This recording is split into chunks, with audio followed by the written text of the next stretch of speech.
Because अगर आप stupid लोगों की तरह एक ऐसी बात पूछ रहे हो जिसका आंसर नहीं है तुम, और आप चाह रहे हो कि उसको टीचर एड्रेस करे करे करे, and you're a brat who is not understanding it, तो I will remove you from the session. Okay जी। हाँ, नहीं, बात की सॉरी कुछ नहीं होती है, बात की सॉरी दीवार में मार लें, ठीक है, बात की सॉरी मेरे लिए नहीं होती है, क्योंकि पहले आप you have done the damage ना, ठीक है, तो इसके बाद मेरे पास सिर्फ यही होता है बेटे, क्वेश्चंस का परसेंटाइल नहीं होता, ठीक है, तो आइंदा काइंडली प्लीज स्पैम ना कीजिएगा, ठीक है, क्योंकि आप पहले दिन से यही कर रहे हो, तो इसलिए मैंने आखिरी दफा ही आपको समझा रहा हूँ, ये ना हो कि आपको आखिरी 10 दिन खुद से पढ़ना पड़े, ठीक है। All right. अच्छा जी, चलें। ये कौन सा टॉपिक था? ट्रिग्नोमेट्री था बेटे। Welcome to all maths brother.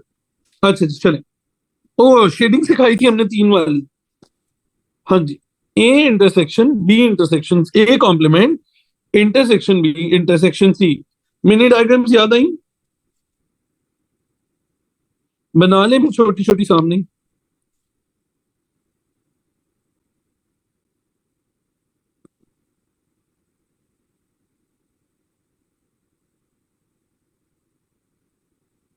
हम डायरेक्ट भी कर सकते थे क्योंकि इसमें ब्रैकेट नहीं थी। ए कॉम्प्लीमेंट और बी इंटरसेक्शन सी, और दरम्यान में भी इंटरसेक्शन डला हुआ है। अच्छा, बी इंटरसेक्शन सी का क्या मतलब होगा? Inside B and inside C. बताइए, inside B and inside C कौन सा रीजन होगा? जो बी और सी दोनों को देखेगा। A is invisible for us, A is invisible, alright. And A complement कौन सा रीजन होगा बेटे?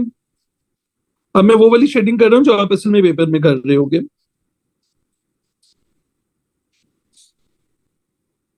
बेटे, किसी ने अगर शेडिंग वाली क्लास मिस की थी तो आपके एलएमएस के ऊपर वेन डायग्राम्स की रिकॉर्डिंग पड़ी हुई है, वो जाके जरा प्लीज देख लीजिएगा। बेटे, ए कॉम्प्लीमेंट ये हो गया इस रीजन में, और इस रीजन में हमने बताना है इंटरसेक्शन का मतलब क्या होता था, कॉमन क्या है इन दोनों रीजन में, क्या रीजन कॉमन है बेटे? आराम से तसल्ली से देख लीजिए और उस रीजन को जाके डायग्राम पे शेड कर दीजिए। इतनी सी बात थी, इंटरसेक्शन था बेटा, इंटरसेक्शन, यूनियन नहीं था। सम ठीक हो गया। ऑल राइट, फिट हो गया। चलिए, आसान हो गया ना, इजी हो जाता है। चलिए, ये भी बड़ा आसान लगेगा अभी आपको। अच्छा जी, कौन सा नंबर है जिसकी रोटेशनल ऑर्डर 2 है? हम्म, कौन सा नंबर है जिसका रोटेशन ऑर्डर सिमेट्री जो है बेटे वो 2 है? चले, जो जिसको घुमाए तो वो 2 दफा वापस आता है अपनी एग्जैक्ट शेप में। देखिए, सोच के बताना, सोच के बताना कौन कौन है इनमें से एज पूरा उल्टा होके वापस आता होगा। बेसिकली रोटेशन ऑर्डर 2 का मतलब होता है उस चीज को बिल्कुल उल्टा कर दो तो वो वापस आ जाती होगी ना। तो एज को पूरा उल्टा कर दो तो वापस आ जाते हैं, एन को उल्टा कर दो, जी को उल्टा कर दो तो ये वापस आ जाते हैं अपनी शेप में, करेक्ट शेप में। All right. अच्छा, ये तो डब्ल्यू हो गया। डब्ल्यू कॉम्प्लीमेंट भी लिख लेते हैं अभी, डब्ल्यू कॉम्प्लीमेंट भी लिख लेते हैं। हम्म, बल्कि अभी वेन डायग्राम करेंगे ना उसमें से देख लेंगे। अच्छा, तो और एक्स के लिए देख लेते हैं। एक्स के लिए, X is a line of symmetry. जी बताइएगा, एक्स में कौन कौन आएगा?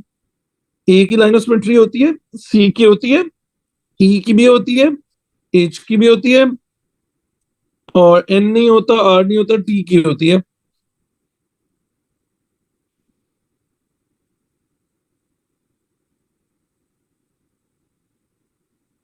ठीक हो गया। All right. अच्छा, और वाई जो है वो वर्ड है range, Y is a word range. जी की बेटा लाइन सिमेट्री नहीं होती ना, जी, जी की लाइन सिमेट्री नहीं होती। बेटे 5 का ए, अयान बेटे आपको पहले ना पहले सीखना पड़ेगा। अगर आपको 5 का ए अभी नहीं समझ आया इसका मतलब है आपने क्लास मिस की हुई है। आपको 5 ए पहले शेडिंग सीख लेनी चाहिए, फिर समझ आएगा। Can't T come in W? नहीं बेटा, टी को जब हम हाफ वे लेके जाएंगे ना बेटा, तो ये वापस नहीं आएगा ना। टी रोटेशनल सिमेट्री में 1 नहीं आएगा, टी का ना। टी की लाइन सिमेट्री कैसे होती है बेटा? ये देखो ना, दरम्यान में लाइन ड्रॉ करते हो उसके, ये देखो आधा आधा हो गया, फोल्ड हो जाएगा पेज। ऑल राइट जी, डायग्राम कंप्लीट करते हैं, आ जाइए। सबसे पहले तो देखते हैं इन सब में कौन कॉमन है। इन सब में देखना जरा कौन कॉमन है, सब के अंदर दरमियान में कौन कॉमन है।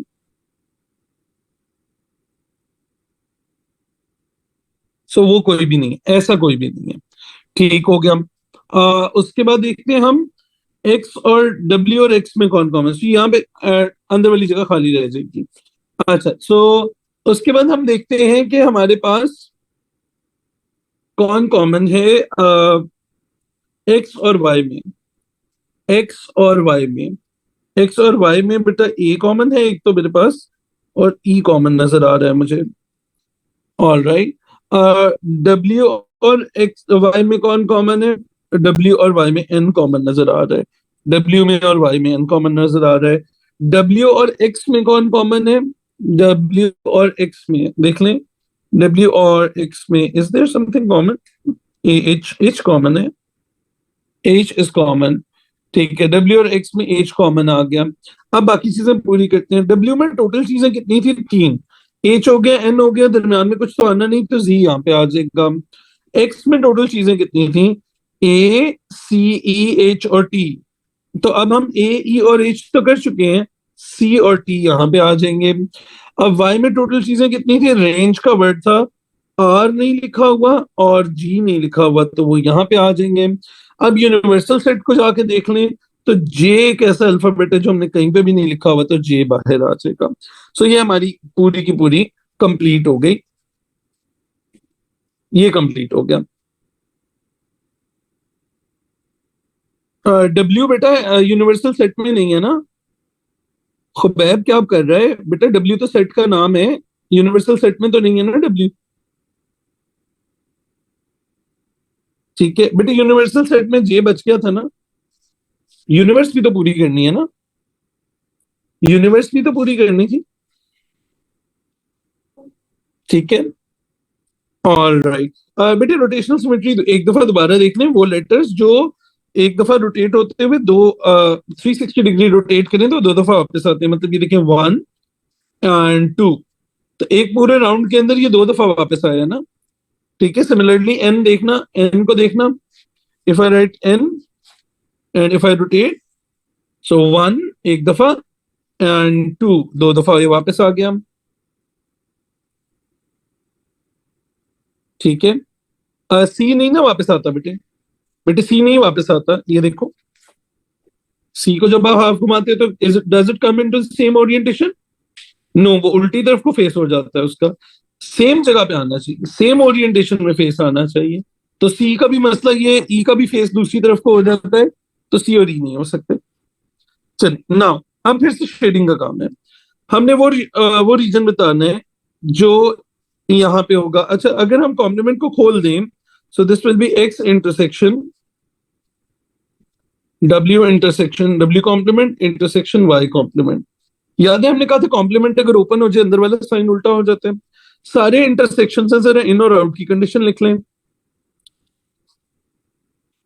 बताइएगा बेटा ये कौन सा रीजन है? Inside X, outside W and outside Y. X के अंदर रहना है, वाई से बाहर रहना है, और डब्ल्यू से बाहर रहना है। जी, एक्स के अंदर रहना है, डब्ल्यू और वाई से बाहर रहना है। तो कौन सा रीजन होगा बेटे? So this is the region, ये याद रखना। Inside X, outside W, outside Y will be this region that we are talking about. ठीक हो गया? ऑल राइट, तो बेटे ये कौन सा आ गया? ये C एंड T आ गया बेटे। So this is C comma T। आप ब्रैकेट दूसरी भी लगा सकते हो। ऑल राइट, उन्होंने कहा था एलिमेंट्स बताने हैं सिर्फ। चलें, अब हमने हमने बेसिकली सिर्फ देखना था कि ये रीजन है कहाँ पे। अच्छा, फाइंड नंबर ऑफ थिंग्स जो एक डब्ल्यू एक्स और यू यूनियन है बीच में। बेटा यूनियन का क्या मतलब होता है? ऐड करो, तीनों को ऐड करो। और कॉम्प्लीमेंट का मतलब क्या होता है? इससे कहां रहो? बाहर रहो। चलो देखो, देखो डब्ल्यू एक्स और ये इन तीनों को ऐड करो, इससे बाहर बताओ कितनी चीजें हैं। इसके बाहर कितनी चीजें हैं बेटा? इसके बाहर तो एक ही चीज पड़ी हुई है, जे पड़ा है ना, हमने नंबर ऑफ थिंग्स बताना था, जे नहीं बताना था, हमने नंबर बताना था, नंबर ऑफ थिंग्स बताना था। अच्छा, using the set notation complete this statement. Guys, do you remember this symbol?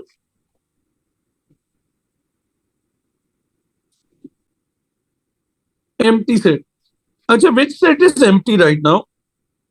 जरा देखना विच सेट इज एम्प्टी। हम्म कौन सा सेट एम्प्टी पड़ा है इस टाइम पे? दरमियान में? बिल्कुल दरमियान में क्या होगा? इनसाइड ए, ये वो रीजन है जो इनसाइड एक्स है, इनसाइड डब्ल्यू है, इनसाइड एक्स है, एंड इनसाइड जी है, और वाई है, सॉरी।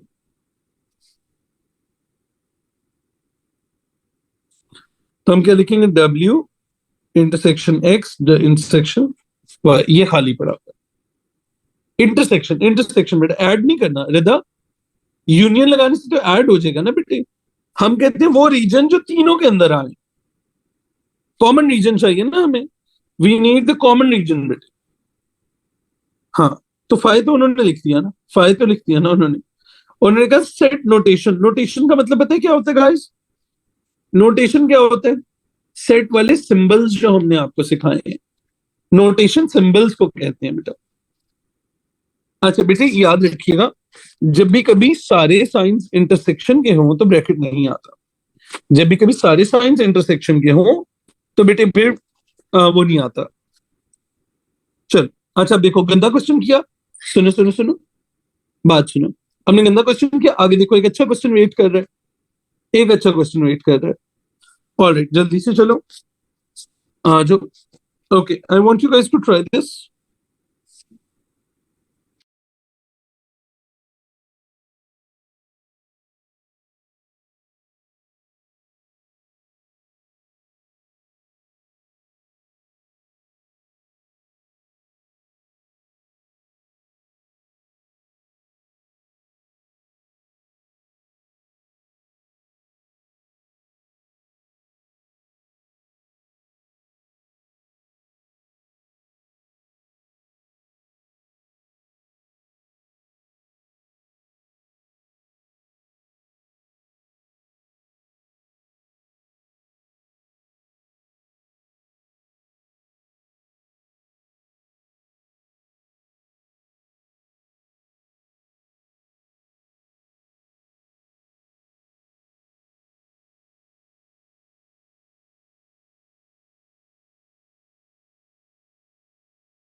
इधर ही हूँ, इधर ही हूँ, इधर ही हूँ। हेलो भाई, हेलो। ये RIP क्या होता है भाई? हेलो, इधर ही हूँ। ठीक है।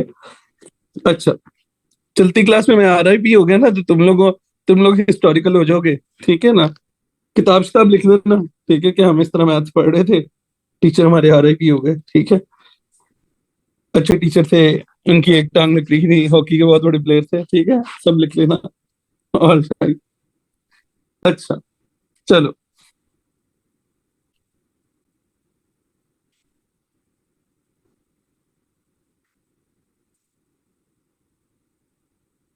ऑल राइट, अच्छा जी। G(-1), फंक्शन जी में जाइए, -1 पुट कीजिए ओवर 5। ओ अच्छा गाइस, बाय द वे, मैंने ये पेज को इजी मार्क किया हुआ था, but did you realize midway में जाके कि ये पेज यहाँ पे जाके जरा थोड़ा खराब हो गया था, यहाँ पे जाके ये लूप 2 वाला हो गया था, और जिन लोगों का सिमेट्री नहीं स्ट्रांग था उन लोगों का पहले पार्ट के बाद ही लूप 2 हो गया हुआ था। Do you realize this? जिनको सिमेट्री नहीं अच्छा लगता उनके लिए भी पहले पार्ट का है, तो बट पहला पार्ट कर लेना चाहिए था और फिर भाग जाना चाहिए था आपको यहाँ से। बेटे मैं बार बार आपको ये बात समझा रहा हूँ, आप देख रहे हो कितना डिप्रेशन होता है अगर किसी गलत सवाल से उलझ जाओ पेपर 2 में। तो डू यू सी, ये छोटा सा एक पेज था और ऐसा जोर का डिप्रेशन हिट करता है आपको अगले 10 मिनट में कि हद नहीं। तो आपने पेपर में नहीं रुकना इस तरह से यहाँ पे। मैं पेपर ऑर्डर में कर रहा हूँ, आपने नहीं ऐसे करना। आपने आसान क्वेश्चन करना, आगे आगे भागो, क्योंकि देखो it's better to not waste your energy on this, ठीक है, and do this later on and use that energy to do this question. I am sure जो बच्चा सेट पे उलझ के आएगा उससे ये वाला पार्ट तो वैसे ही गलत हो जाएंगे, डिप्रेशन में गलत हो जाएंगे। हाँ प्लीज वहां पे उलझना नहीं है क्वेश्चंस के साथ। मेरी रिक्वेस्ट है, प्लीज मान लेनी है एनी क्वेश्चन। अब देखो बेटे, पेपर 1 में लूप 1 और लूप 2 कैसे डिफरेंशिएट होते हैं? पेपर 1 में लूप 1 और लूप 2 कैसे डिफरेंशिएट होते हैं मैं बेटा? Reading time and no reading time, ठीक है, रीडिंग टाइम से होते हैं। और पेपर 2 में क्वेश्चंस कैसे डिफरेंशिएट होते हैं? थिंकिंग टाइम के साथ। हाँ, थिंकिंग टाइम के साथ। अगर आपको ज्यादा सोचना पड़ रहा है आपको छोड़ के भाग जाना चाहिए, बाद में टाइम आएगा इसका। तो पहले ऐसे पार्ट, अभी देखो ये कितना प्लेजेंट पार्ट है। 12 + 3 15 ओवर 5, आंसर 3 आ गया। एफ ऑफ एक्स को 2 के इक्वल पुट कर दें, एफ ऑफ एक्स 32x + 3। अब कैन यू बिलीव कि ये वही पेपर है जिसमें अभी पीछे इतना गन चल रहा था? ठीक है, 2x = -1। तो वो क्या करते हैं, वो बच्चे को वहां पहुंचने ही नहीं देते हैं। हाँ बेटे, इसलिए सलमान सलमान अच्छा सवाल पूछा आपने। आपको याद है बेटे, मैंने ये वाला बेटे क्वेश्चन किस लिए करवाया था? बेटे ये देखो, ये राइट साइड के ऊपर हाथ रख लो, पहले लेफ्ट साइड लिखो, एफ ऑफ एक्स की वैल्यू यहाँ पे लिखो। याद है ये वाला तरीका? राइट साइड पे हाथ रख लो, लेफ्ट साइड पहले पूरी कर लो, एफ ऑफ एक्स यहाँ पे लिख दो, और फिर बेटे जो राइट साइड पे चीज लिखी हुई है बेटे वो एज इट इज यहाँ कॉपी कर दो। बेटे एक्स की जगह 2 तब लगाते हैं जब ब्रैकेट के अंदर यहाँ पे 2 हो। ये ब्रैकेट के अंदर जो वैल्यू होती है ये एक्स की जगह जानी होती है बेटे।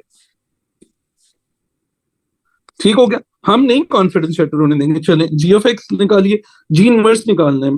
सो जी ऑफ एक्स की जगह वाई लगाएंगे, Y is equal to 12 - 3x over 5। किसको सब्जेक्ट बनाना है? एक्स को। 5 को क्रॉस मल्टीप्लाई करें, 5y 10/5 आ रहा है आपका। कौन सा वाला 10/5 आ रहा है बेटे? 12 + 3 15 नहीं हो जाएगा बेटे? आई थिंक बेटे ऊपर वाला 12 + 3 15 हो जाएगा ना? ऊपर वाला ठीक है ना मेरा बच्चों, पहला वाला? सही है। अच्छा, सो 5y = 12 - 3x। अच्छा, मुझे अब यहाँ पे ना सब्जेक्ट बनाने का वो एक रूल बताना जरा, मैंने याद करवाया हुआ है मेरे बच्चों को। सब्जेक्ट बनाने का एक रूल होता है। क्या रूल होता है बेटे? जिस चीज को सब्जेक्ट बनाना हो वो पॉजिटिव होनी चाहिए। तो 3x नेगेटिव है, इसको उधर भेज दें। 3x + 5y = 12, और 3x = 12 - 5y, और x = 12 - 5y डिवाइडेड बाय, नीचे आ जाएगा 3। फिर g inverse of x = 12 - 5x divided by 3। y की जी, x की जगह g इनवर्स निकालेंगे और y की जगह x लगा देंगे। सो this will become 12 - 5x divided by 3 आ जाएगा हमारे पास। ऑल राइट, अच्छा यहाँ तक क्लियर हो गया। अरविश मुझे पता नहीं है बेटा आप किस पार्ट के लिए कह रहे हो? आप अरविश बेटा मुझे पता नहीं है अभी आप किस पार्ट के लिए कह रहे हो जी? 6 के बी में बेटे ये देखो क्या हुआ, मैंने राइट साइड पे हाथ रखा बेटे। 6 के बी में बेटे मैंने राइट साइड पे हाथ रखा, मैंने लेफ्ट साइड पे देखा बेटे एफ ऑफ एक्स है। बेटे एफ ऑफ एक्स की जगह पे यहाँ पे 2x + 3 है, और जहाँ पे 2x + 3 बेटे इस जगह पे लग जाएगा। ठीक हो गया? फिर मैंने राइट साइड से बेटे हाथ उठा लिया, = 2 लिखा हुआ है बेटे, यहाँ पे =2 आ जाएगा, और 2 - 3 बेटे -1 हो जाएगा, और 2 जाके बेटे यहाँ पे डिवाइड हो जाएगा। नहीं हमारे, सॉरी मैंने क्वेश्चन नहीं देखा बेटे। हमारे सॉरी बेटा जी, मुझे ऊपर स्किप हो गया होगा सवाल। अच्छा जी, अब find the value of x when f of x is more than g of x। चलिए, f of x is 4 more than g of x। जी गाइस, कुछ आपको याद है मोर देन का वर्ड, मोर का वर्ड किसके लिए यूज होता है? मोर का वर्ड किसके लिए यूज होता है? More, less, higher, shorter, higher, lower, taller, shorter, ये सारे कंपैरेटिव वर्ड्स किसके लिए यूज होते हैं बेटा? ये डिफरेंस बताने के लिए यूज होते हैं। डिफरेंस का वैल्यू बता रहे हैं, डिफरेंस इज 4। एफ और जी का डिफरेंस क्या है बेटे? 4। डिफरेंस बेटे क्या होता है? बिगर वैल्यू माइनस स्मॉलर वैल्यू। दोबारा लाइन पढ़े, बताएं कौन बड़ा है कौन छोटा है? बिगर वैल्यू माइनस स्मॉलर वैल्यू का आंसर क्या आना चाहिए? 4। ये कहाँ पे पढ़ा था पता है? ये मोर और लेस वाली बात कहाँ पे पढ़ी थी मेरा बेटा? माहिम, जब तुम छुट्टियां कर रही थी, रेशोस पढ़ रहे थे हम, जब हम शुरू में तुम्हें कहते थे कि तुम सीरियस हो जाओ, सर साथ भी कहते थे, बट तुम फिरती जा रही थी, याद है? तो वहां पे रेशियोज में लिखा भी हुआ है, नोट भी लिखा हुआ है। ठीक है, इंसान बन जाओ, पढ़ लो मेरा बेटा। ऑलराइट, अच्छा, find the value of X when F of x is 4 more than G of X. तो इसका मतलब है एफ ऑफ एक्स बड़ा है, जी ऑफ एक्स छोटा है, इनको माइनस करने से आंसर 4 आना है। अच्छा, तो एफ ऑफ एक्स की वैल्यू देखो क्या है? 2x+3। जी ऑफ एक्स छोटा है, 12 माइनस 3x/5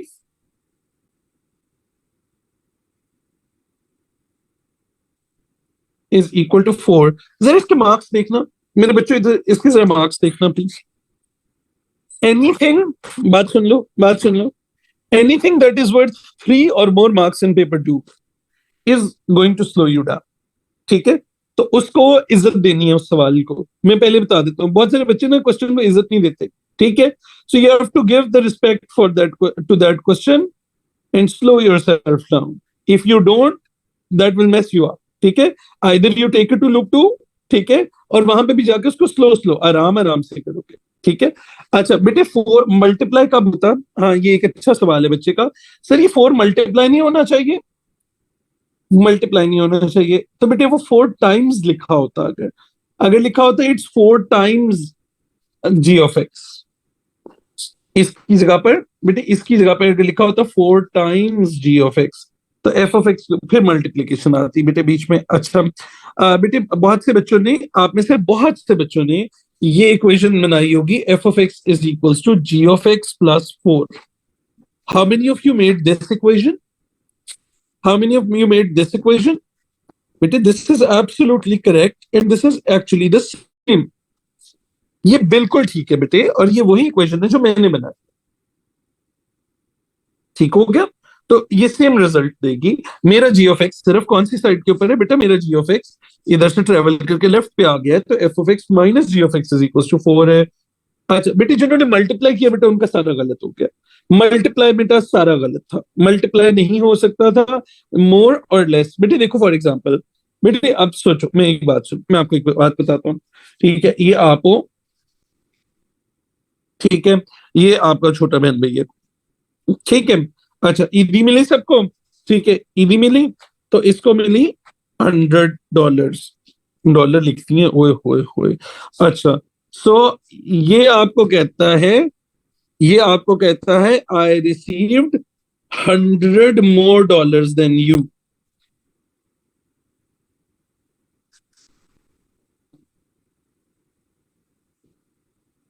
तो इसका मतलब आपको कितनी मिली? आपको कितनी मिली? आपको कुछ नहीं मिला हुआ, आपको 0 मिला हुआ, अंडा मिला हुआ। अच्छा सही है ना? तो अगर ये कहता I have received 40 more dollars than you, ठीक है। अच्छा सॉरी ना, ऐसे वो तो मैं वैसे ही तंग कर रहा था ना, नहीं कुछ तो मिलेगा। 40 मोर, अगर इसको आपसे $40 ज्यादा मिले तो आपको कितने मिले होंगे? इसको आपसे 40 टाइम्स ज्यादा तो नहीं मिले होंगे ना? ठीक है, छोटे बहन भाई की ज्यादा इज्जत होती है घर में, इतनी ज्यादा नहीं होती कि 40 टाइम्स इज्जत मिल जाए उसको। तो इसका मतलब आपको 60 मिले, 60 + 40 करेंगे तो अगला 100 होता है। ठीक हो गया? हाँ हाँ ठीक है, डॉलर नहीं देखे कोई बात नहीं, रुपए कर लो, कोई मसला नहीं है। ठीक है, ऐसे ख्वाब देखने में क्या। ठीक है, और ओ भाई, छोटे बहन भाई की बहुत इज्जत होती है घर में, ठीक है ना? हाँ, नखरा उसी का तो चल रहा है सिर्फ। हाँ, उसका सर दर्द है, बड़े बहन भाई का सर दर्द, कोई सर दर्द नहीं होता। हमसे पूछो, हम बड़े बहन भाई हैं। हाँ, हमें बचपन से कोई छुट्टी नहीं करवाई घर वालों ने। मेरे छोटे भाई का पेट ऐसे, वो एक दिन कहता था उठ के, मेरा पेट आज खराब है। कोई दुनिया में मशीन नहीं है जो चेक कर सके इस बच्चे का पेट दर्द कर रहा है कि नहीं कर रहा। बस वो कह रहा है कि कर रहा है, ठीक है, और वो कर रहा है तो वो छुट्टी कर रहा है, ठीक है। हम नहीं कह सकते, हमें नहीं किसी ने बताया था कि पेट भी दर्द होना चाहिए। ऑलराइट, अच्छा चलो, ठीक है, इज्जत नहीं तो क्या है, बट पावर तो यही है ना, पावर तो यही है। हाँ, क्या हुआ, छोटा भाई कहते हैं आपको, और क्या है, ठीक है, कि दरवाजा दरवाजा खोलने भेज देते हैं, उसके अलावा क्या है, कुछ भी नहीं करना। अयाशी की जिंदगी है, ठंडा पानी पियो, मौज करो। जी, एलसीएम लेंगे बेटा। ऑलराइट, इसको बेटा मल्टीप्लाई बाय 5 और इसको भी मल्टीप्लाई बाय 5।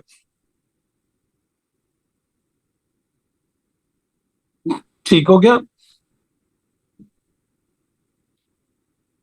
ऑलराइट, तो एलसीएम ले लेते हैं, so this will become 5 into 2x plus 3 minus 12 minus 3x is equals to over 5 is equal to 4। इसको इधर मल्टीप्लाई कर दें, इसको ओपन कर लें, 10x plus 15 minus 12 plus 3x is equals to 20। अच्छा, अब ऐड कर दें, 13x plus 3 is equals to 20। चलो, माइनस 3x होगा। मैंने कुछ गलत तो नहीं कर दिया, मैंने कुछ गलत तो नहीं कर दिया, जरा चेक करना प्लीज, मेरी गलती पकड़ना अगर मैंने कुछ गलत कर दिया तो। नहीं, ठीक चल रहा है, आई थिंक ठीक चल रहा है। सो बेटा 13x इज इक्वल्स टू 20 में से 3 माइनस हो जाएगा 17, x is equals to 17 over 13। अब बेटा ये देखो, अब मुझे बताओ, अब आप लूप 2 किस में रखो, इसको किस में रखोगे, लूप 1 में या लूप 2 में? बेटे 4 मार्क्स है ना, बेटे 4 marks means very long question, 3 marks means decently long question, 4 marks means very long questions, and for what does 5 mark mean? ये देखो, 5 mark किया था क्वेश्चन, पागल खाना हो गया था, डायग्राम पे डायग्राम भाई निकालनी पड़ गई थी, ठीक है। तो 3 4 5 का ये ताल्लुक है ना आपस में। सो 3 4 5 डिफिकल्टी को नहीं बताते हैं, 3 4 5 मार्क्स जो है बेटा वो बताते हैं लेंथ ऑफ द क्वेश्चन को। 3 marks is decently long question, दो एक एक लिंक होगा बीच में आपस में दो चीजों का। 4 मार्क क्वेश्चन दो थोड़ा लंबा काम होएगा। 5 मार्क क्वेश्चन मतलब बस बैठ जाओ, इधर ही बैठ जाओगे। अच्छा, अब इस पेज को देखो, I want you guys to look at this page. जी, क्या लूप 1 में रहेगा, क्या लूप 2 में जाएगा? ये सब लूप 1 में हो जाएगा, और ये आखिरी पार्ट को किधर जाना चाहिए था, लूप 2 में। ऑलरेडी ऑल्दो हमें ये आता था, ऑल्दो हमें ये आता था, लेकिन लूप 2 में जाएगा क्योंकि हमें स्लो डाउन कर रहा है। हाँ, ठीक हो गया, तो स्लो डाउन कर रहे हैं ना, हमें थोड़ा सा स्लो डाउन कर रहा है। चलो आ जाओ, क्वेश्चन नंबर 7 देखो, जल्दी जल्दी से आ जाओ। Question number 7, so y is equals to 2x plus 1 and y is equals to 2x minus 1, y is equals to minus 2x plus 1 और y is equals to minus 2x minus 1। अच्छा, मैंने अब आपको जो स्ट्रेट लाइन सिखाई हुई है जिंदगी में, बेटे वो ये है कि अगर x is equals to कोई नंबर हो तो कैसी लाइन होती है? It's always a vertical line, ठीक है। y is equals to कोई नंबर हो तो कैसी लाइन होती है बेटे? It's always a horizontal line. अच्छा, अगर y और x दोनों हो इक्वेशन में तो स्लैंटिंग लाइंस होती हैं, लाइन ऊपर को जा रही होती है, लाइन नीचे को जा रही होती है। अगर लाइन ऊपर को जा रही है तो बेटा उसका ग्रेडियंट कैसा होता है? पॉजिटिव होता है।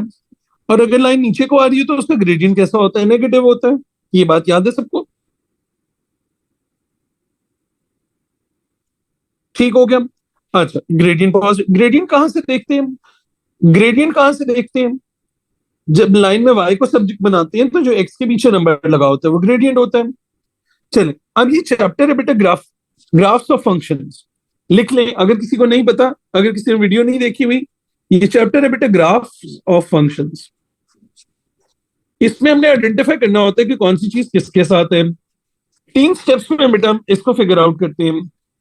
पहला स्टेप, हम शेप से देख के पहचानने की कोशिश करते हैं। दूसरा स्टेप, अगर शेप एक जैसी लगे तो फिर हम किस पे जाते हैं? वाई इंटरसेप्ट निकालते हैं, एक्स को 0 पुट कर देते हैं। और फिर अगर वाई इंटरसेप्ट भी एक जैसा लगे तो फिर एक्स इंटरसेप्ट निकालते हैं और वाई को 0 पुट कर देते हैं। ये नोट्स में लिखा हुआ है सब कुछ, मेरी वीडियो भी है इसके ऊपर, उसमें मैंने पास पेपर के सवाल भी करवाए हुए हैं, मैंने नोट्स में भी लिखा हुआ है, ठीक है। ऑल राइट, अच्छा अब देखो, हम y is equals to 2x plus 1, इसका ग्रेडियंट पॉजिटिव है, किधर को फेस कर रही होगी? ऊपर को लाइन फेस कर रही होगी। इसका भी ग्रेडियंट 2 पॉजिटिव है, ऊपर को फेस कर रही होगी। ये -2x है बेटा, ये नीचे को जा रही होगी, ये भी नीचे को जा रही होगी। सो दो लाइंस ऊपर को फेस करने वाली हैं, दो लाइंस नीचे को फेस करने वाली हैं. The diagram shows the two sketches, write down the correct equation. अच्छा बेटे, अब ये वाली जो है, दिस कैन बी दिस और this. How will be identify? ये ऊपर को जा रही है लाइन, ठीक है, ये पहली दो में से हो सकती है. चलो, तो इन दोनों की शेप तो सेम है. वाई इंटरसेप्ट देख लेते हैं हम. वाई इंटरसेप्ट देखिएगा बेटे, पहली लाइन का वाई इंटरसेप्ट आपको नजर आ रहा है क्या? मैं वाई इंटरसेप्ट को हाईलाइट करूं बेटे? Can you see this is the y intercept? mx plus ये होता है ना.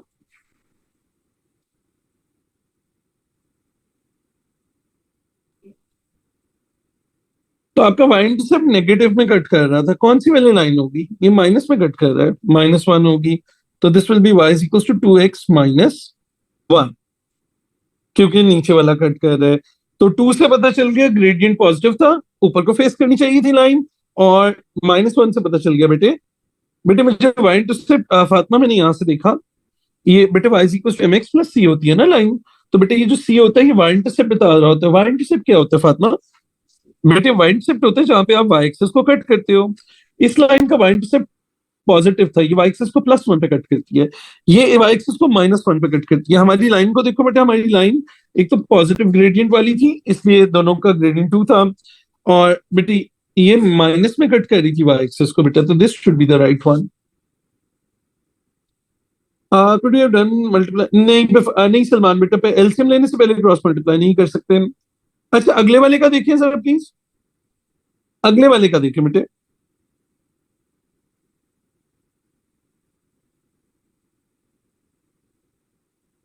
बेटे मैं इसीलिए कह रहा हूँ, जिसने ये टॉपिक नहीं देखा होगा प्लीज ये टॉपिक जरा दोबारा देख लें. इस टॉपिक की टैक्टिक्स देखने वाले होते हैं, ये याद करने वाले होते हैं. पहले वाला क्यों नहीं लिया बेटे? ये y एक्सिस को +1 पे कट कर रही थी, यहाँ पे कहीं कट कर रही है बेटी. ये y एक्सिस को +1 पे, ये 1 पे कट कर रही है, कोई लाइन जो भी होगी 1 पे कट कर रही है, ठीक है. ऑलराइट जी, नेक्स्ट. अब बेटे ये लाइन डाउनवर्ड फेसिंग है, तो इसका ग्रेडियंट नेगेटिव होना चाहिए. तो अब अगर बाकी की दो को देखो तो बेटा उन दोनों का ग्रेडियंट नेगेटिव है, mx प्लस सी, mx प्लस सी. तो बेटा दोनों का ग्रेडियंट नेगेटिव है, gradient should be negative. And y intercept कैसा है बेटा? इसका पॉजिटिव होना चाहिए. y एक्सिस को पॉजिटिव पे कट कर रहे हो आप, ये वाली लाइन जो है बेटा इसका ग्रेडियंट नेगेटिव है, और ये y एक्सिस को बेटे पॉजिटिव पे कट कर रही है. देखो जी y इंटरसेप्ट चेक करना जरा प्लीज जाके बेटे. y इंटरसेप्ट किसका पॉजिटिव था? पहली वाली का. तो this is y is equals to -2x plus 1. ठीक हो गया? ऑलराइट, आगे आ जाइए. अच्छा, इस क्वेश्चन का बड़ा ही खौफ पाया जाता है दुनिया में कि सर ये तो हमें समझ ही नहीं आ रहा, ये तो हमें समझ ही नहीं आ रहा. ये कोऑर्डिनेट ज्योमेट्री का एक शदीद आसान क्वेश्चन है, मैं आपको करके दिखाऊंगा, आपको समझ में आ जाएगा. है ये लूप 2 का, है ये लूप 2 का, बिलोंग ये लूप 2 को करेगा. लेकिन आइंदा कभी आ जाए तो मैं आपको तरीका बता देता हूँ कि बेटे इसको हैंडल कैसे करते हैं, ठीक है. अच्छा बेटे, हमने ना एक नोट लिखा हुआ है कोऑर्डिनेट ज्योमेट्री में. If a point lies on a line graph, on a line in a curve, it must satisfy its equation. Correct? तो उसको उसकी इक्वेशन में पुट कर देते हैं. ये हमने कोऑर्डिनेट ज्योमेट्री में एक नोट लिखा हुआ है बेटे, बिल्कुल आसान सा नोट है. कोऑर्डिनेट ज्योमेट्री का चैप्टर है बेटे ये. अगर कोई पॉइंट लाइन के ऊपर लाई करता है बेटे, तो हमें अलाउड होता है कि बेटा हम उस पॉइंट की कोऑर्डिनेट्स को उसकी इक्वेशन में डाल सकते हैं. बेटे if I come to this point, can you tell me इस पॉइंट के पूरे कोऑर्डिनेट्स क्या हैं? x तो 2 है बेटे, y क्या है बेटा? 0 होएगा. फातिमा यूट्यूब पे ऑलरेडी है बेटा. अच्छा, और दूसरा पॉइंट क्या होगा बेटे? -3 और 0. अग्री? ये दोनों पॉइंट्स बेटा इस कर्व के ऊपर लाई करते हैं. इन दोनों पॉइंट्स को आ जाइए पुट कर देते हैं. मैं पहले 2,0 पुट कर रहा हूं. इक्वेशन है y is equal to x squared plus ax plus b. अब क्या करना है बेटा? x की जगह 2 और y की जगह 0 पुट कर दिया. 0 is equal to 2 squared a into 2 plus b. 0 is equals to 4 plus 2b or 2a plus b. ठीक है, 2a plus b is equals to -4. एक इक्वेशन ये आ गई, इसको छोड़ दें, आगे चलें।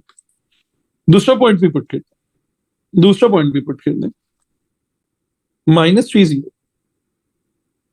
अब सेम इक्वेशन है, y is equals to x squared plus ax plus b। अगर कोई भी पॉइंट किसी भी डायग्राम पे लाई करता हो, इसके लिए कोई उल्टी सीधी फॉर्म सीखने की जरूरत नहीं है। मुझे पता है तुम लोगों ने उल्टी सीधी फॉर्म सीखने की कोशिश की हुई है, वो a x minus B x minus C, ठीक है, वो कुछ सीखने की जरूरत नहीं है भाई। हेलो, ठीक है, ये क्वेश्चन बहुत आसान है, इसको कॉम्प्लिकेट ओवर कॉम्प्लिकेट नहीं करना। बेटे अब पॉइंट पुट कर दीजिए, 0 इज इक्वल्स टू -3 का square plus a times -3 plus b।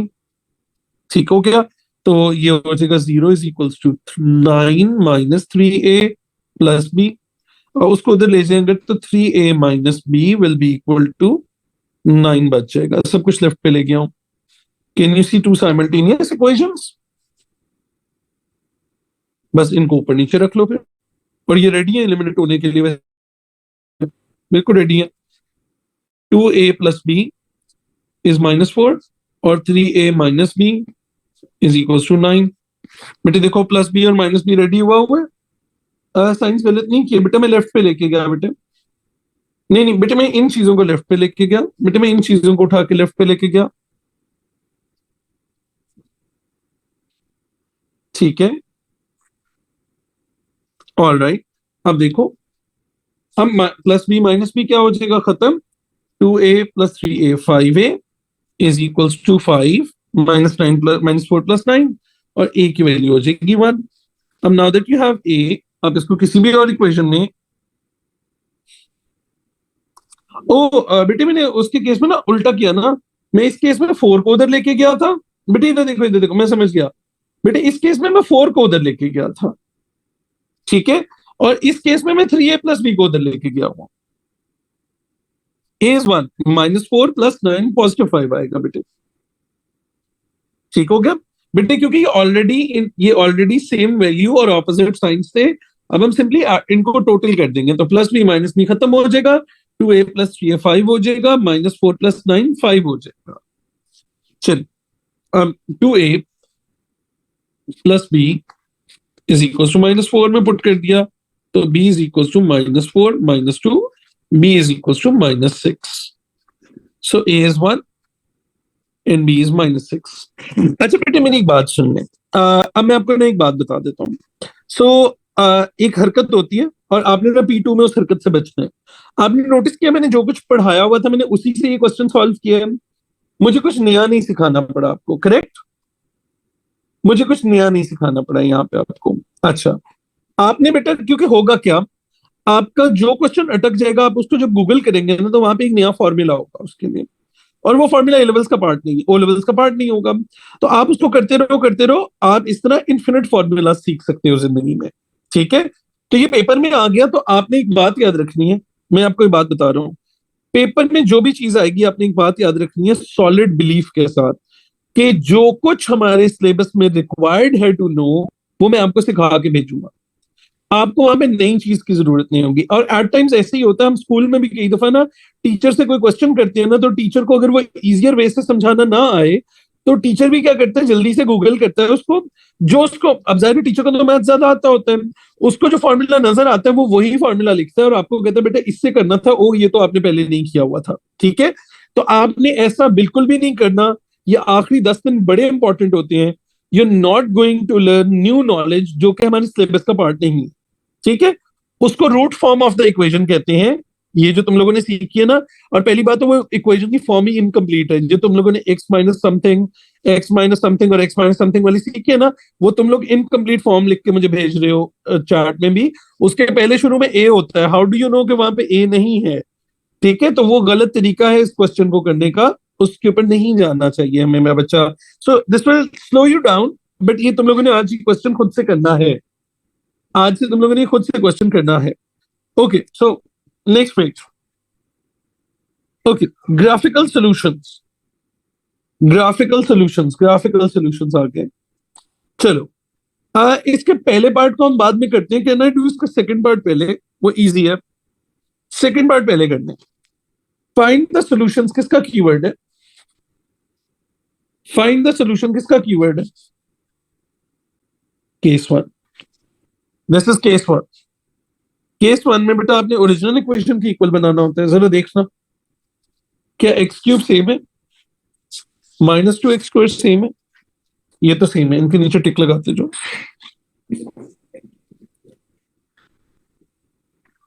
X cube भी सेम है, -2x² भी सेम है। This is graphical solutions.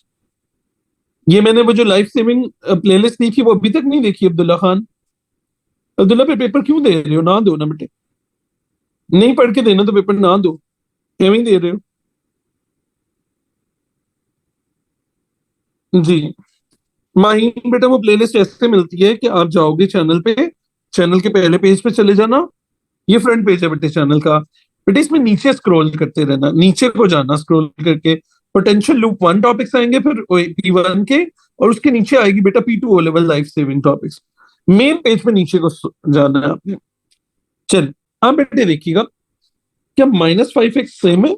नहीं, यहाँ -5x होना चाहिए था। So if I want to make this as -5x, अभी हम -7x पे खड़े हैं, ओरिजिनल में -5x है, तो आपको इधर क्या करना पड़ेगा? 2x ऐड करना पड़ेगा। आप लेफ्ट पे 2x ऐड करोगे तो राइट पे भी 2x ऐड करोगे। ऑलराइट, और नंबर चेक करते हैं, नंबर को चेक करते हैं, नंबर सेम है क्या आपका? ये 6 है और ये 5 है। आपने 5 को 6 बनाना है तो आपको यहाँ पे 1 ऐड करना पड़ेगा, आपको इधर भी 1 ऐड करना पड़ेगा। अब हम टोटल कर लेते हैं। So this side will become x³ -2x² -5x +6 is equals to 2x + 1। बेटे लेफ्ट हैंड साइड जिस टाइम पे ओरिजिनल बन जाए, बेटे हम इसकी जगह पे y लिख लेंगे, इज इक्वल्स टू 2x + 1। बेटे ये डायग्राम के ऊपर ड्रॉ होगी, कैसे ड्रॉ होगी जी? y is equals to 2x + 1 जी। स्लैंटिंग लाइन कैसे ड्रॉ होती है भाई? ग्रिड बनता है, हम अपनी मर्जी की x और y की वैल्यूज लेते हैं, हम अपनी मर्जी के बेटे x और y की वैल्यूज लेते हैं, 0 1 और 2, और हम यहाँ पे प्लग इन कर देते हैं। अच्छा अब देखो, ग्राफिकल सॉल्यूशन बेटा, this chapter is called graphical solution. अगर आपने ये नहीं किया हुआ बेटा, ये याद रखना, this requires no maths at all, आपको ये कर लेना चाहिए फॉरन। ये बहुत मार्क गेनिंग चैप्टर है, ये बहुत मार्क गेनिंग चैप्टर है। अगर आपने ये नहीं किया हुआ, ये आपको कर लेना चाहिए, इसके लिए मैथ्स नहीं आना की जरूरत होती। चले 0 पुट करें, y is equal to 2x + 1 में पुट कर रहे हैं, 1 आ जाएगा, 2 1 2 + 1 3 आ जाएगा, और 2 2 4 + 1 5 आ जाएगा। सो 0 1 1 3 और 2 5, 0 1, ये लाइन बनाने लगा हूं मैं, 0 1 1 3 और 2 5। बेटे this is a straight line that we are looking at बेटे। और केस वन का सोल्यूशन कहां पे होता था? जहां पे द न्यू लाइन, इसको लेबल कीजिए, y is equal to 2x + 1 बनाइए, लेबल करनी लाजमी है जी। जहां पे न्यू लाइन ओरिजिनल ग्राफ को कट करेगी, वो x वैल्यूज आपके फाइनल आंसर्स होंगे। पहला फाइनल आंसर 3.6, दूसरा आंसर 0.6, तीसरा फाइनल आंसर -2.2। ठीक है, 3.6 0, ऑफ कोर्स इनमें रेंज होगी, 3.6 0.6 और -2.2। रेंज बता दूं कितनी है? मैं एक सेकंड में आपको रेंज बताता हूँ कितनी है। जी बेटा जो रेंज है हमारे पास, अच्छा रेंज काफी ज्यादा दी हुई है। उन्होंने कहा है कि उन्होंने वैल्यूज बताई नहीं हुई है, उन्होंने कहा है reading the x3 values of the intersection between the non horizontal rule line and the given curve. तो ये जो हमारी लाइन हमने ड्रॉ की है, उन्होंने कहा बस बच्चे की जहां जहां से कट कर रही है ना, बस वो वाला फाइनल आंसर देख लो, बच्चे को पेनलाइज ना करो। और ठीक है, पहला पार्ट उसने y = 2x + 1 का मार्क दे दिया हुआ है ऑलरेडी, ठीक हो गया, फिट हो गया। अच्छा आपको पता है इसमें हमारे सबके आंसर सेम क्यों आए हैं बेटे? एनी आइडिया हमारे आंसर सेम क्यों आ रहे हैं? बताए, क्योंकि कर्व उन्होंने ड्रॉ की हुई है ना। वो जब हम कर्व को ड्रॉ करते हैं ना, तो बेटे फिर वो आंसर्स डिफरेंट डिफरेंट होते हैं ना। जी, केस वन, जरार केस वन करेंगे ग्राफिकल सोल्यूशन का जाके। भाईजान ग्राफिकल सोल्यूशन लिख लें अपने पास, जिनको ये सवाल नहीं समझ आया। ये ग्राफिकल सोल्यूशन का सबसे आसान पार्ट था। अगर ये नहीं आता इसका मतलब आपने चैप्टर देखा ही नहीं हुआ खोल के अभी तक। ये ग्राफिकल सोल्यूशन का सबसे आसान पार्ट था, ठीक है। तो ये अगर आपको नहीं आया, इसको रिपीट करने का मेरा कोई फायदा नहीं है बेटा, उसका मेथड है पूरा ना। बेटे इसको मुझे रिपीट करने का कोई फायदा नहीं है, इसका मतलब है कि आपने चैप्टर नहीं देखा हुआ अभी। ठीक है, तो आप पहले जाके चैप्टर करेंगे। चले पार्ट ए पे आते हैं। पार्ट ए पे कहते हैं, पार्ट ए पे आते हैं और हम कहते हैं कि this is an equation has exactly two solutions. अब जरा गौर से देखना, दिस इज इक्वल्स टू के। अच्छा बेटा ये देखना जरा, आई विल एक्सप्लेन। ये समझना शुरू में थोड़ा सा मुश्किल होता है, बाद में समझ आ जाते हैं। बेटे दो इक्वेशंस इक्वल पुट की हुई है हमने। एक इक्वेशन है y is equals to x cube minus 2x square minus 5x plus 5 plus 6. This is our curve. इसको हमने इक्वल पुट किया हुआ है किसके, y is equals to k।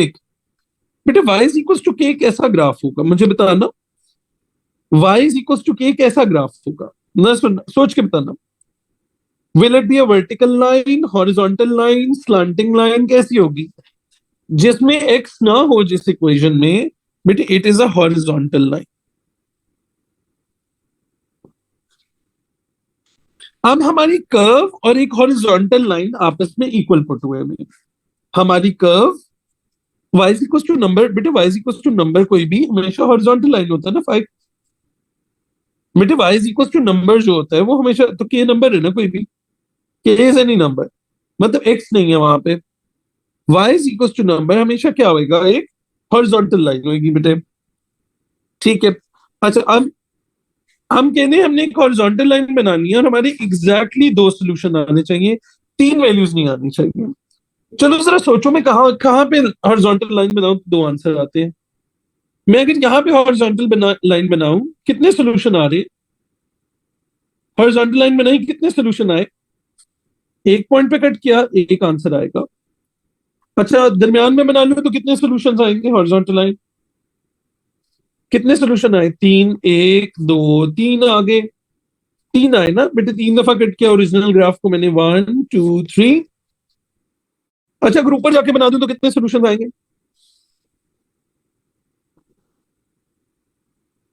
यहाँ पे क्या करें, हॉरिजॉन्टल लाइन एक दफा कट कर रही है। अब अगर आप एग्जैक्टली दो दफा टच करना चाहते हो इस ग्राफ को, तो आप कहां पे हॉरिजॉन्टल लाइन बनाओगे? सिर्फ दो ही जगह है ऐसी, मैं बना के दिखाऊं।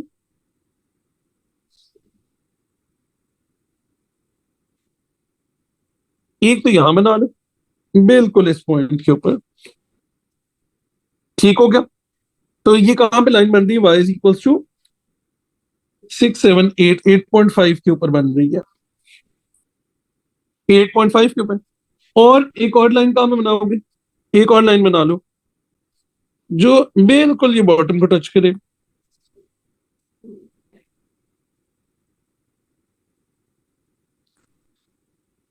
तो बेटे ये लाइन कहां पे कट कर रही है, y इज इक्वल्स टू -6 के ऊपर, -4 के ऊपर। तो बेटा इसके भी दो पॉइंट्स है, क्योंकि देखो ये दो पॉइंट्स ऊपर वाली के भी और नीचे वाली भी, अब बेटे देखो दो पॉइंट्स के ऊपर कट कर रही है। तो y इज इक्वल टू के कहा था ना उसने, तो हमने कहा के दो ही वैल्यूज के ऊपर कर सकता है। एक तो यहाँ तो के 8.5 हो जाए तो भी दो जगह पे कट करोगे, और एक के की वैल्यू क्या हो जाए बेटा, -4 हो जाए तो भी बेटे आप दो वैल्यूज के ऊपर कट करोगे, ठीक है। अच्छा बेटे ये देखो, अब दोबारा अंडरस्टैंड करते हैं बेटे, हम दोबारा अंडरस्टैंड करते हैं एक बात को। चलो हम दोबारा अंडरस्टैंड कर लेते हैं अब। अच्छा अब समझ आया मैंने नीचे वाला पार्ट पहले क्यों किया था? अच्छा पहले पहले सुन लो, नीचे वाला पार्ट समझ आ गया। पहला पार्ट लूप 2 में था, नीचे वाला पार्ट फौरन हो जाना था, वो लूप 1 का था। के 8 अलाउ किया हुआ था उन्होंने, एग्जामिनर ने 8 अलाउ किया हुआ था, एग्जामिनर ने 8 से 8.5 अलाउ किया हुआ था, और -3.8 से 4.3 अलाउ किया हुआ था। बेटे हम एक ऐसी हॉरिजॉन्टल लाइन बनाना चाहते थे, ये देखो बेटा, ये दो ग्राफ आपस में इक्वल पुट हुए हैं बेटे, ये देखो इसको ऐसे विजुलाइज करो कि बेटे ये दो इक्वेशंस आपस में इक्वल पुट हुई हुई हैं। लेफ्ट वाली इक्वेशन को तो हम पहचान रहे हैं कि वो हमारी कर्व की इक्वेशन है, ठीक है, राइट की इक्वेशन क्या होगी, y is equal to k होगा। बेटे y इज इक्वल टू कोई भी नंबर हो तो हमेशा कैसी लाइन होगी, हॉरिजॉन्टल लाइन होगी। हम कहना ये चाहते हैं कि हमारा ग्राफ और एक horizontal line has exactly two solutions. इस पे ऐसे पढ़ेंगे, कोई बात नहीं, पहली दफा देख रहे हैं ना हम इस तरह की चीज को, तो हम ये दोबारा भी आएगी तो दोबारा हमें समझ आ जाएगी। बेटे हम कह रहे हैं कि हमारा जो कर्व है, this is the curve and this is horizontal line. हमारी कर्व और एक हॉरिजॉन्टल लाइन एग्जैक्टली दो जगह टच करें, तो कहां पे वो हॉरिजॉन्टल लाइन बनाओगे? तो हमने कहा एक तो हम y इक्वल टू 8.5 पे बना लेंगे वो लाइन, तो एग्जैक्टली दो दफा हम टच कर रहे होंगे अपने ग्राफ को, एक दफा यहां और एक दफा यहां। यहाँ फिर हम -4 पे भी बनाएं तो हम एग्जैक्टली दो दफा टच कर सकते हैं, एक दफा यहाँ पे और एक दफा यहाँ पे। ऑलराइट, तो हमारे पास ये -4 और 8.5 ये दो वैल्यूज हैं जो अगर आप k की जगह रखोगे तो वो लाइन दो दफा टच कर रही होगी। ठीक है, हम बेटे क्योंकि हमारी इक्वेशन हमेशा y is equals to something होती हैं लाइंस की। ठीक है बेटे, जब भी इस तरह से दो चीजें इक्वल पुट की हो तो उनकी y is equals two equations होंगी बेटे, हमेशा याद रखना, हमेशा याद रख लेना बेटे। चलो alright, I know this was tricky, I know this was tricky. चलो आओ, अच्छा ये क्वेश्चन भी थोड़ा सा ट्रिकी है, this is 4 marks. What does 4 mark tell you? What does 4 mark tell you? What does 4 mark tell you? No no no no, not tricky, it's going to be little bit longer. ठीक है, तो diagram पे सफाई से काम करना है क्योंकि छोटा छोटा लिखना है, हमें और चीजें भी चाहिए होंगी। All right, all right. अच्छा मेरे बच्चों, मुझे ये बात बताओ कि अगर ये एंगल 8x है तो मैं इसको 4x लिख दूं तो कोई लड़ाई तो नहीं करोगे? Angle at centre is double the angle at circumference, तो 8x ये है और 4x ये होगा। So all of us are completely comfortable with that idea. ठीक है, ये तो आइडिया क्लियर हो गया। अच्छा अब ये क्वेश्चन मुश्किल कहां से होता है, अब let me explain. Okay, I will help you with that. जरा देखना, अब जरा देखते हैं। ओके, सो अब हम इसको अगर एक लाइन हमें और बनानी पड़नी थी जिसके बगैर हमारा गुजारा नहीं था, वो लाइन थी ये। ओके, ये लाइन अगर हम बना दें, अब मैं आपको बताता हूं क्या होने लगा। चलो बेटे, ये एंगल कितना हो जाएगा?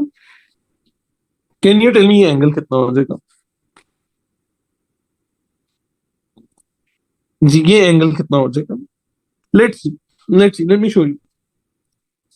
Can you observe this isosceles triangle?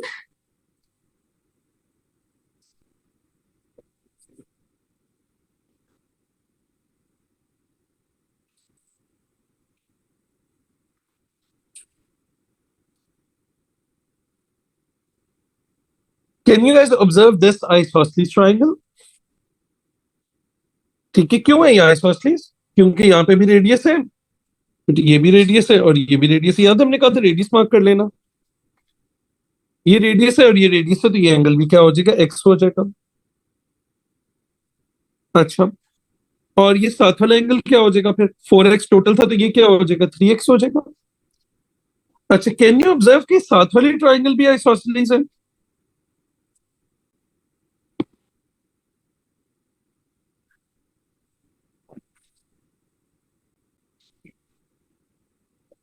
तो बेटे इसमें भी ऑपोजिट एंगल्स इक्वल होंगे, तो कहना इसे 3x जो है वो किसके इक्वल होगा, 24 के इक्वल होगा। हम कहेंगे ये तो 24 होना चाहिए था, तो यहां से x की वैल्यू क्या मिल जाएगी, हमें 8 मिल जाएगी।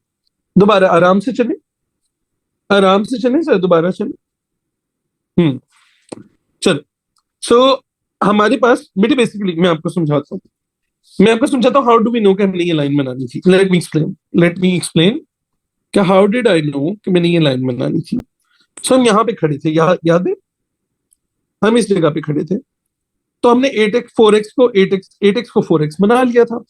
ठीक है, अब देखिए कोई ऐसी प्रॉपर्टी नहीं एग्जिस्ट करती, कोई ऐसी प्रॉपर्टी नहीं एग्जिस्ट करती जो अब हमें पता हो, जो हमें और एंगल्स निकलवा सके। So we wanted to see more triangles, तो मैंने क्या किया, मैंने लाइन बनाई, और बेटे मैंने लाइन बनाई तो ये एंगल एक्स हो गया। अब ये देखो बेटे, इक्वली नहीं डिवाइड कर सकते, इक्वली तो बिल्कुल नहीं डिवाइड कर सकते, ठीक है बेटे, आपने यहाँ पे लाइन बनाई, ये एंगल एक्स है तो ये एंगल एक्स होगा, because we can see an isosceles triangle. बेटे ये एंगल 24 है तो ये एंगल भी 24 होगा, ये भी पता चल गया। अब हमें पता था पूरा एंगल 4x था, उसमें से एंगल x उधर जा चुका है, तो बेटे थर्ड पॉइंट क्या आ गया बेटा, 3x आ गया। बेटे अब ये 3x को 24 के इक्वल होना चाहिए था, 3x को 24 के इक्वल होना चाहिए था, तो 3x अगर 24 है तो बेटा x की वैल्यू क्या आ गई, 8 आ गई। अब ना बेटे, क्योंकि वो आइसोसेलेस है ना बेटे, अब ना बेटे ये आइसोसेलेस है, ये भी x है तो ये भी x होगा ना, x और x सेम होगा ना, आइसोसेलेस है। शान से दिखा दो बेटे।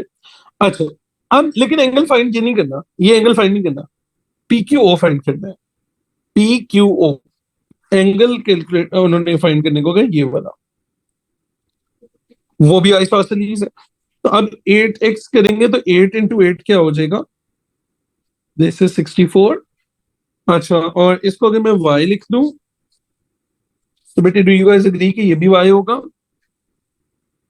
सो हम कहेंगे 64 plus y should be 180 to y is equals to 116, y is equals to 116 over 2, y is equals to 50, 8 आ जाएगा। ठीक हो गया, यहां तक हमारा क्लियर हो गया, ऑलरेडी ये हमारा फाइनल आंसर आ गया, 58 आ गया। ठीक है, वर्किंग कहीं ना कहीं थोड़ी थोड़ी करके दिखाते रहना। हाँ, जब पिक्चर ओपन नहीं हो रही बेटा। अच्छा, बेटे बिल्कुल ठीक किया हुआ आपने ये। कौन है, साइम है, साइम आपने ठीक किया हुआ है।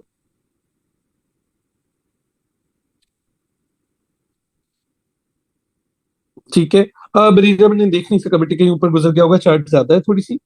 अच्छा बेटे, अगर इस ट्राइंगल को हम इस तरह से डिवाइड ना करते, अच्छा लेट सपोज हम कहते हैं कि हम सर मेरे से नहीं है डिवाइड होना था, चलो लेट सपोज हम कहते हैं सर मेरे से नहीं है डिवाइड होना था, राइट।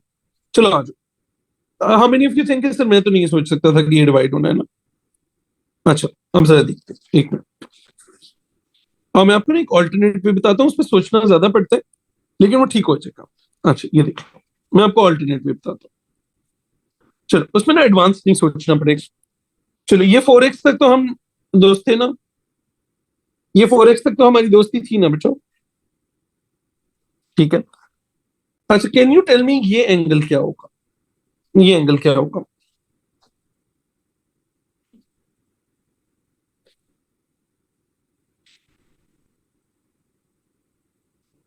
360 minus 8x।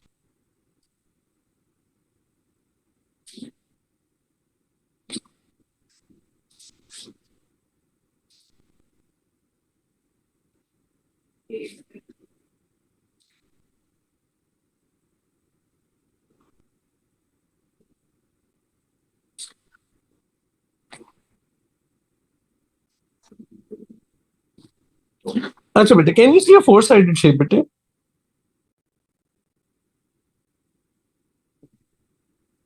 हम्म, बेटे can you see a four sided shape.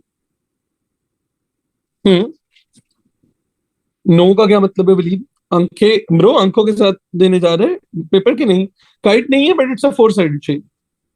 बेटे फोर साइड शेप में टोटल एंगल कितना अवेलेबल होता है, 360 x plus 360 minus x plus minus 8x plus 24 plus 4x should be 360. Do you guys agree with this?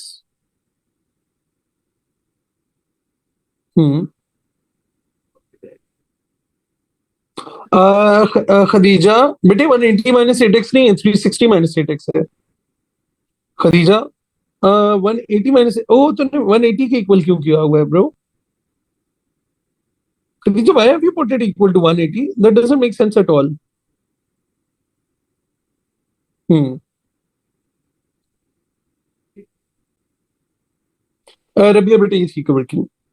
अच्छा जी,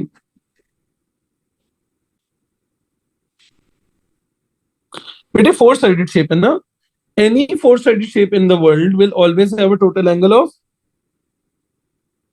360 ना 4 sided है यार, 1 2 3 4, क्या लोगो तुम लोग, any 4 sided shape in the world will always have, वो कह रहे हैं 3 साइडेड शेप है ब्रो, क्या करें क्या करें। अच्छा सो this will become,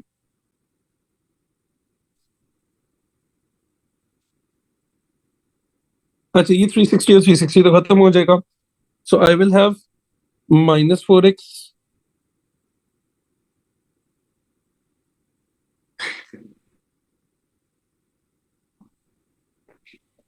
-3x + 24 = 0, 3x is 24 और x की वैल्यू 8 आ जाएगी, यहाँ से फिर आगे का काम सेम हो जाएगा। जी जी भाईजान, मैं स्पीड मारता हूँ, 10 दिन आप टेंशन ना लें, मैं प्रोफेशनल हूँ, मेरे पे रखे रहने दे स्पीड को, अपने पे ना लें। जी अच्छा, I have a question, I have a question, now do you understand कि ड्रेन आउट का मतलब क्या है? हम्म, ठीक है, अब आपको समझ आ रहा है, क्योंकि मैंने P2 अगर स्लो पेस पे भी करवा रहा हूँ तो अब आपको समझ आ रहा है कि ड्रेन आउट कैसे हो रहे हो आप। ठीक है, चलो आ जाओ आ जाओ आ जाओ, जल्दी जल्दी जल्दी। Okay, so that is why I wanted कि हर किसी ने पेपर अटेम्प्ट किया हो, तो हम आगे जाए। बेटे माइनस कैसे आया बेटे, ये देख लो, प्लस माइनस तो खुद कर लो ना, 4x + x 5x, 5x - 8x is -3x ना, प्लस माइनस तो यार खुद कर लो ना। ठीक है, वो तो ना मेरे पे डालो। जी चलिए, अच्छा सिमिलैरिटी के ऊपर आ जाते हैं, सिमिलैरिटी के ऊपर आ जाते हैं। अच्छा बेटे, अब सिमिलैरिटी के अंदर जब भी हमें सिमिलैरिटी का नाम दिए होते हैं ट्राइंगल्स के, बेटे सिमिलैरिटी में क्वेश्चन ने जब भी कहा होता है कि फलानी चीज किसी के सिमिलर है, तो हम फौरन उनकी रेशोज लिख लेते हैं, हम फौरन उनकी रेशोज लिख लेते हैं। रेशो कैसे लिखते हैं बेटा, हम ट्राइंगल के नाम से बेटे सिमिलैरिटी की रेशो लिख सकते हैं। बेटे वो माइनस हो जाएगा ना उधर जाके, बेटे ये वाला 360 में कह रहा हूँ, उधर जाके 360 में से माइनस हो जाएगा तो 0 हो जाएगा ना। मैं एक स्टेप आगे सोच रहा हूँ, ये +360 है, उधर जाएगा -360 होगा, तो बेटे 0 हो जाएगा।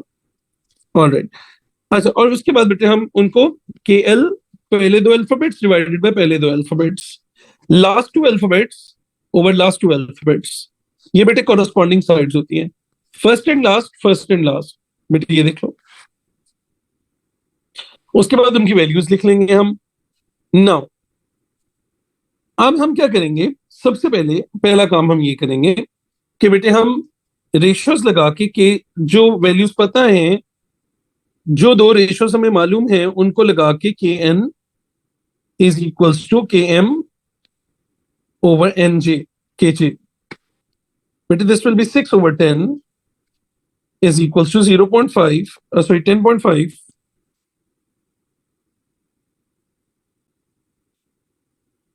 डिवाइडेड बाय के जे, क्रॉस मल्टीप्लाई कर दें बेटे, यहां से के जे की वैल्यू बताइएगा मुझे क्या आती है, के जे की वैल्यू बता दीजिए क्या आती है,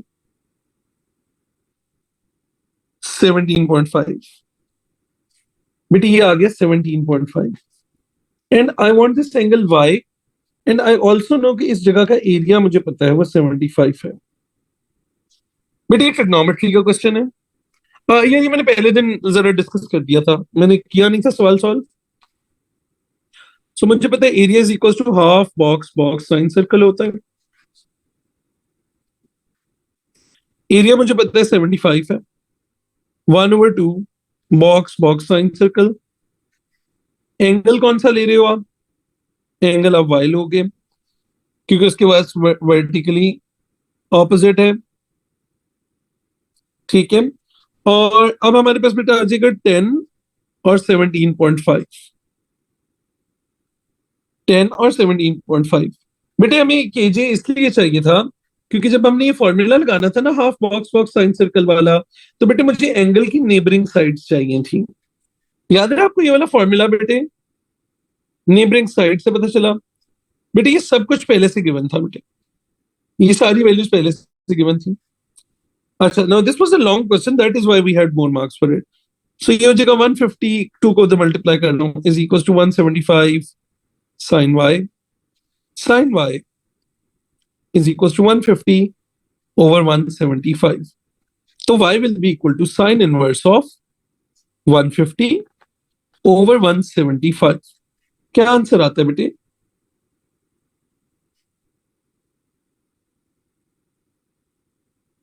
सिमिलर एरिया निकालने से अगला एरिया आता है ना, एंगल कैसे निकालते बेटे?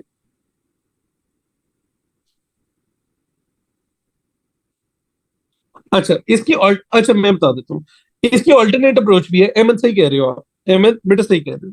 अच्छा, बहुत सारे लोगों ने इसकी एक ऑल्टरनेट अप्रोच की।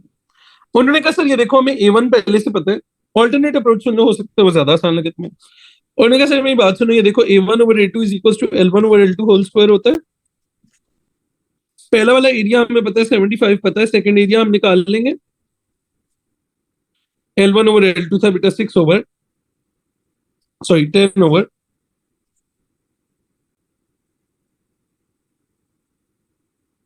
ठीक है, होल स्क्वायर। तो ये सेकंड वाला एरिया निकाल लो। अब ये एरिया निकाल के फिर सेम फॉर्मूला लगा दो तो वाई आ जाता है। ठीक है, ये सिमिलैरिटी है बेटा, ये जो रेशियोज है ये सिमिलैरिटी में सीखते हैं हम, ये सिमिलैरिटी है बेटा।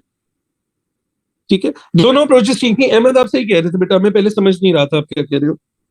अहमद मुझे ना शुरू में समझ नहीं आया था आप क्या कह रहे हो, मुझे बाद में समझ आ गया था आप ठीक कह रहे हो। अच्छा चलो 10 o'clock हो गए, रुक जाते हैं। All right.